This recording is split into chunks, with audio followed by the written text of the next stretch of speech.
Buenos días. Uno de los aspectos más interesantes de los estudios de la variación diatópica es la determinación y la clasificación de las áreas dialectales.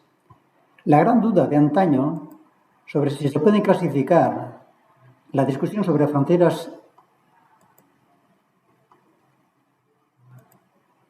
o continuum dialectal entre tipófilos y tripófilos ha de ser tenida como totalmente superada. Aquella fue una época de búsqueda de fronteras con datos reales. De hecho, no habrá en esta sala virtual persona que no conozca estos mapas. El creado por Rosemic con variantes de la Francia, de Francia, y la línea Rimini-Spezia, que divide la Romanía occidental de la oriental, por poner dos ejemplos de lenguas románicas. A diferencia de los primeros, de los comienzos de la etología como ciencia, hoy en día hay abundantísima y muy diversa bibliografía sobre clasificaciones dialectales. Demostración del avance de la ciencia en esta materia, enlazando diversas escuelas y teorías lingüísticas hasta hacer de la variación un eje central en la teoría de la lingüística. De hecho, había sido un falso debate, porque todo se puede clasificar, tanto flora como fauna, como cualquier campo del saber humano. Todos los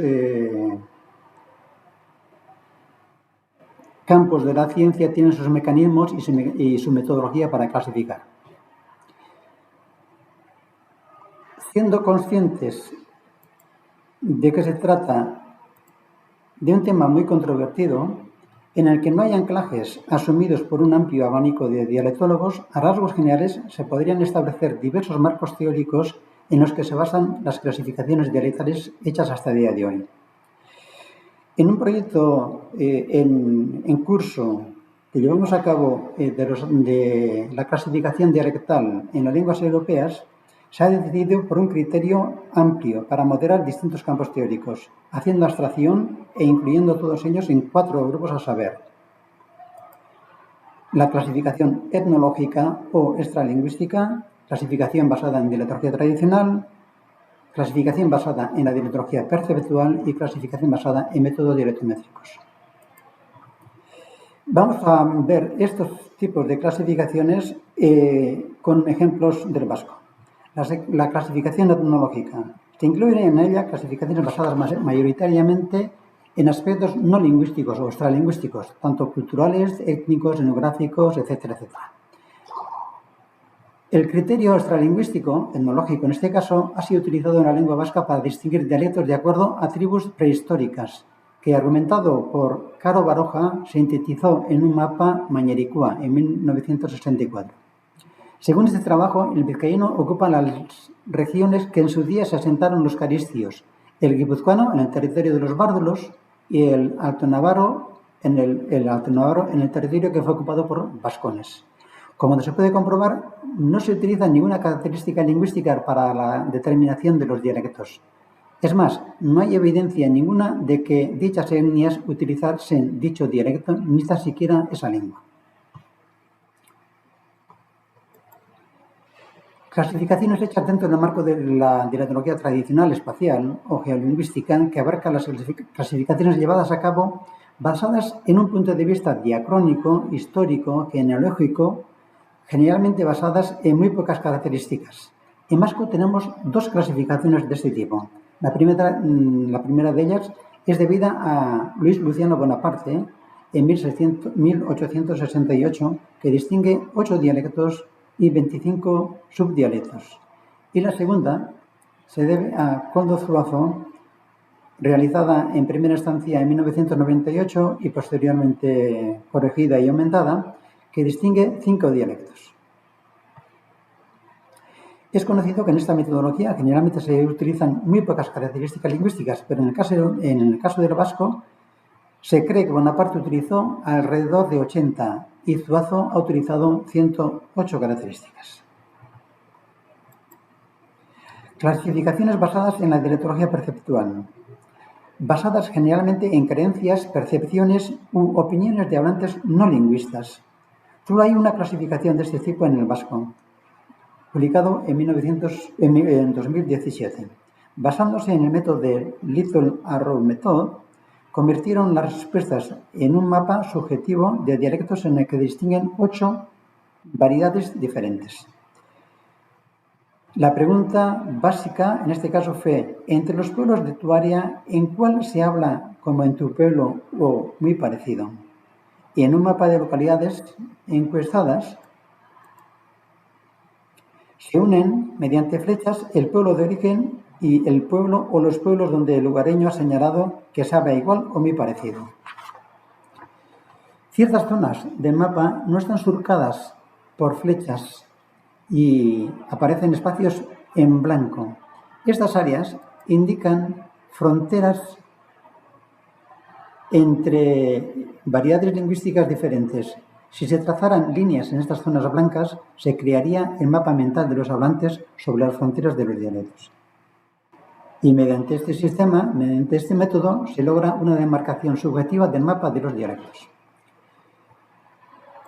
Por último, una clasificación cuantitativa de los dialectos vascos basado en la dialectometría o la cuantificación.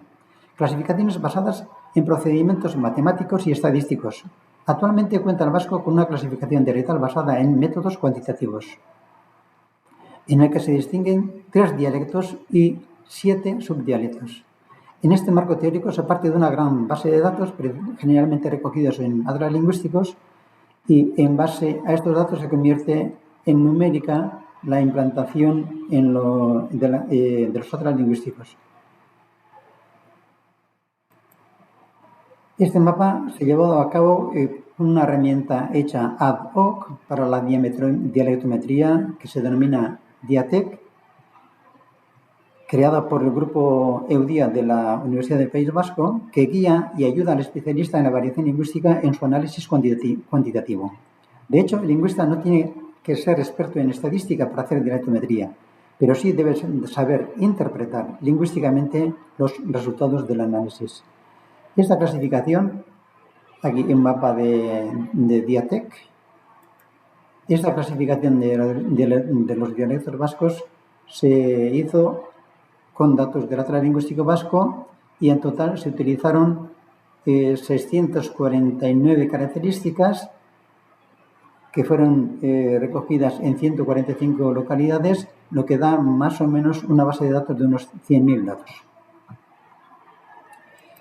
Todos estos marcos teóricos que hemos visto se pueden resumir, como hemos dicho antes, en 4 grupos: 2 extralingüísticos, si se prefiere, y 2 lingüísticos.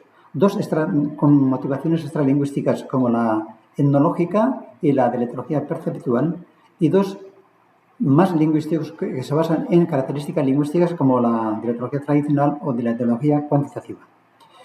Nos interesan estas 2 últimas y vemos que están enfrentadas con muchos aspectos totalmente confrontados. Por una parte tenemos la dialectología isoglótica tradicional o en inglés Single Feature Based Dialectology, y tenemos por otra parte una dialectología agregada o dialectología de corpus, o también se podría denominar dialectología sintética. Características de la dialectología isoglótica: selección de características lingüísticas, clasificación basada en pocas características lingüísticas. Unas características tienen más importancia que otras de acuerdo al papel que han ejercido en la evolución de la lengua, arbitrariedad en la elección de los datos y riesgo de subjetividad de los rasgos. Ha habido muchas críticas sobre este método de la dialectología isoglótica. Las siglas no siempre coinciden, hay una imposibilidad de jerarquizar fronteras, etcétera, etcétera. Ante esto ha surgido un nuevo campo de la dialectología agregada o de corpus, en el que se pide o se hace un esfuerzo de mayor abstracción de datos y se utilizan para ello vastas colecciones de datos y sirve también tanto para caracterizar y jerarquizar fronteras como también para analizar continuos lingüísticos. Por lo tanto, estamos en otro estadio de la dialectología que cuando hablamos de dialetología cuantitativa estamos hablando de una agregación de datos, de unos grandes bases de datos con utilización de distancias lingüísticas aplicadas a esa base de datos y con una matriz de distancia entre variedades. A esta matriz de distancias entre variedades lingüísticas se les aplican análisis estadísticos como análisis de conglomerados, escalamiento multidimensional, etcétera, etcétera. Y se logran mapas automatizados como resultado de estos análisis estadísticos. Ahí tienen las referencias que se han utilizado en esta alocución y nada más. Muchas gracias.